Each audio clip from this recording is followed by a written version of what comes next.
Lorraine Garvey of District 32, and I've got the absolute pleasure of having a conversation today with Renee Henville of Integrated Human Resources. How are you, Renee?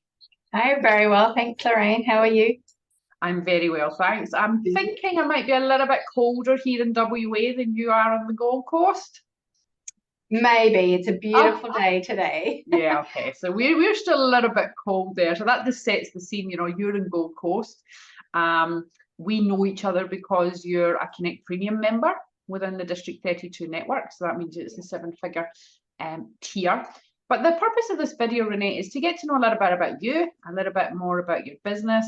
What do you do? Who do you do it for? But first of all, why are you in HR? Oh, good question. I probably fell into it way back 20 odd years ago.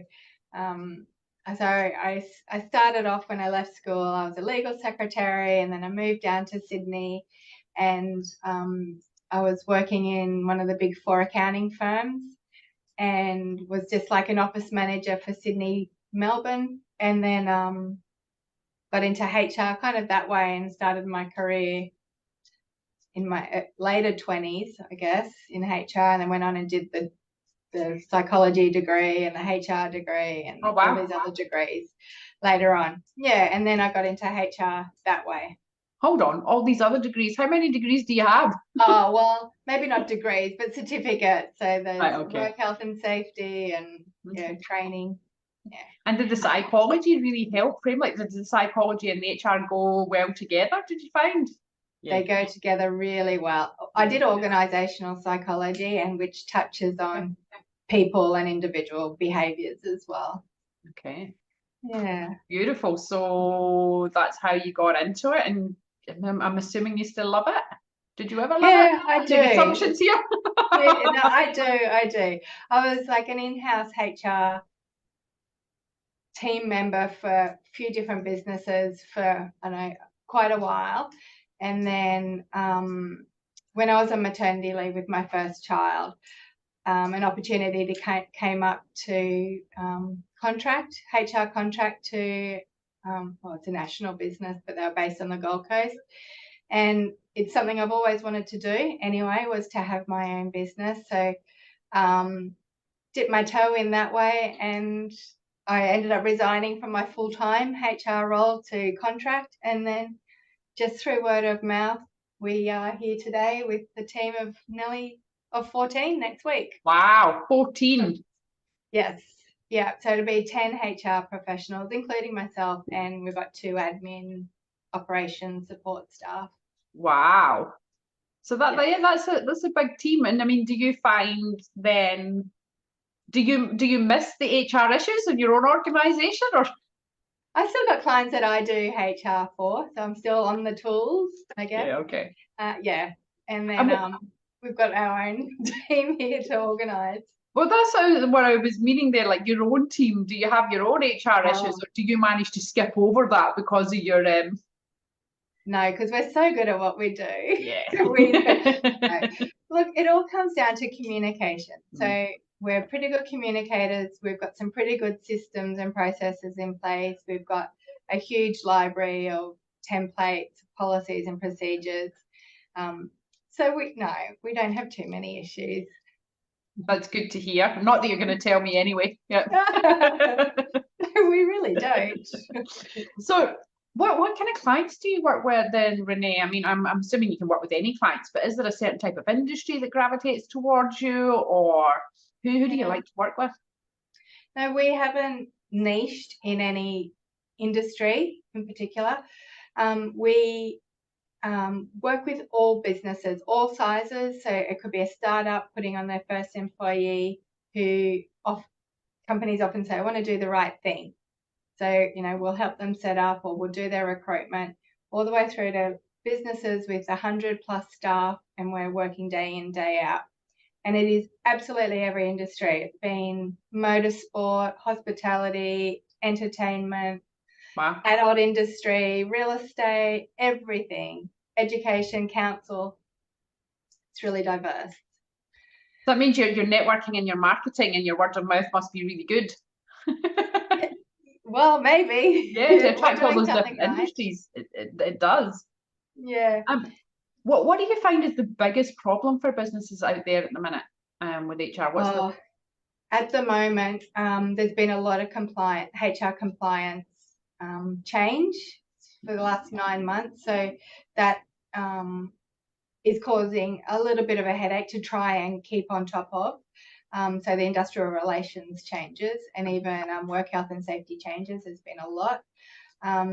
Obviously, we had a whole lot of pandemic things to deal with. And then after that, the changes now, we're finding staff, but that's kind of settled down a little bit. We're starting to get an increase of candidates coming through. Great. But now we are starting to field more inquiries around workforce change and restructuring and some redundancy. So you cover recruitment as well as the HR management side of things? Yes, the complete employee life cycle. Okay. Recruitment, selection, onboarding, all the way through to the terminations and offboarding. Well, that's fantastic. You know, I can imagine that would be quite comforting to know that, you know what I mean, the people who are helping you to recruit are going to carry you through that process and you don't have to go to another company. Yeah, we try to make that as a point of difference. And during the pandemic then, did you guys just go gangbusters? Yeah, we did. Yeah, okay. It was a lot to keep on top of. And there was a lot of change and the business really grew in the last 5 years. Every year it's been double. Wow. Yeah. Well, you must be doing something very right though as well. That comes from the top and it comes from internal organization and delivery. And you said there, you know, there was more clients coming through. Does that mean there's end in sight of the staff shortages around? And where are they coming from? Are people coming into the country, or what's happening in that landscape that you can see from where you're at? Yeah, it's probably a combination of a few things. Definitely the opening of borders has helped the sort of hospitality retail industries a lot more. So you get those 6-month working visas. And we work with immigration lawyers or employment lawyers too. So we're sort of helping with the permanent residency. Then unfortunately, there's that downturn in the construction industry, which brings a huge variety of different roles. So there's those people out there looking. And I think people are feeling a little bit more comfortable to move jobs too at the moment. So that crazy pandemic where everyone just went, you know, underground and just dealt with it. Now they're starting to go, right, okay, I'm ready for a bit of a change. Yeah, okay. And they could probably name their price at the minute as well, because it's still definitely an employee's market, isn't it? Yeah, businesses are pushing back a little bit more now. Yeah, okay. It's a little bit more reasonable than it was. Yeah, okay. Well, that's good to know as an employer. Yeah. And Renee, do you deal with people? Are your clients mostly in the Gold Coast of Queensland, or are you dealing with national? National, yeah. Yeah. Wow, okay. Yeah, generally their head office is Gold Coast, Southeast Queensland, Brisbane based. But we've got clients with a national footprint and work internationally as well. So we've dabbled in a bit of US law and New Zealand, which has been interesting, or we'll find a partner over there. Wow. So there's a fair bit going on there on the business development side as well to grow your company. Fantastic. Yes. Not everybody makes it. Well done. Not just making it, you know, you seem to be really thriving. Yeah, thank you. No, that's fantastic. So Renee, go on there. I'll throw in a question you didn't prepare for, just because I can. Yeah. So what's something that we don't know about you? Oh, something you don't know about me as a business owner. I don't know. I think a lot of business owners, you just put everything into it and you can get a little bit too emotional and a bit too attached to things sometimes, and that's something I definitely need to work on, is not have a commercial mindset, but not take things as personally. I'm a bit of a softie at the end of the day. It was interesting. We were at a presentation. We saw a presentation last week, and it was Stephen Earle, the liquidator. Yes.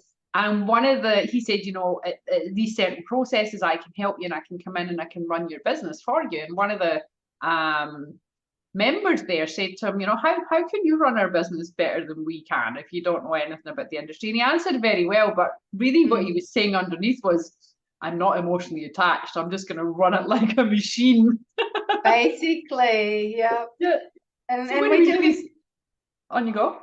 I was going to say, we deal with that all the time, because, you know, these companies, they want to terminate, or they've got, you know, poor performing staff, but it's like, oh, but they've got, you know, their wife and a kid, or they've got all these things, but they're really hurting the business too at the same time, and they really struggle with making those difficult decisions or having the difficult conversations as well. That's really interesting. Do you get that often? Do people call you up and ask how to handle that? Is that a common? Yeah, or they'll say, can you come and do it for us? So we're like, oh, okay, right, fine. So you get pulled into the bag cop. Do you get pulled into the firing line? Yeah. Wow. Often. It is interesting, you know. I had to go through the situation myself, and then it's having those conversations are quite challenging in the first instance, because you're dealing with a human being. Yeah. But then I always found it really easy to talk about a team environment, you know, like, well, actually, I can't have the team carrying you. Yeah. And that helped me to feel better about making the decision, probably. But yeah, I never thought about that you would get leaned on for those sorts of conversations A lot. as well. And we were talking to a business owner yesterday who was talking about that as well. It wasn't so much letting somebody go, but you know, when we're promoting, you know, who do we choose? Do you get questions like that as well, about people want to promote someone else who's maybe not been there for so long? And it's a challenging conversations, aren't they? They are, and most people want to be fair about it too, and have really good backing, something to back up that decision or the why, because there's generally always going to be someone that says, well, what about me? Why didn't you give it to me? So like a skills matrix is a really good, simple tool that you could use, and you look at workplace behavior as well. So you got the technical and the behavior side of the employee. How do you tell somebody they just have to work faster? Pull your socks up, mate. Let's go. Yeah. Tell it how it is. Yeah. Tell it how it is. Most people will appreciate that as well. Not beating around the bush. Well, look, Renee, it's been absolutely wonderful chatting with you today. I'm glad I had the chat. Get a bit of a more 360 degree of view of your own company, and it's always interesting to deep dive into some of the problems that you deal with on the front line with employees. So yeah, I'm glad. I'm not sure I would enjoy that myself, but I'm glad you do. No, I did, and it's really hard to explain sometimes what HR is and what we do, because it's so diverse. So yeah, happy to have a chat. So Renee, if somebody did want to have a conversation with you around any of these issues that we've discussed, what's the best way to contact you? Oh, just give us a call at any time. 56131846. Yeah, okay. Well, I'll put. Is it okay if I just put your contact details on this YouTube video? Yeah. I'll put them below. Well, look, thank you very much for sharing your time, allowing us to get a better insight into who you are and how you help. And I look forward to seeing you again next month. Lovely. Thank you so much. Thanks for the opportunity. Thanks very much, Renee. Bye. Thank you. Bye.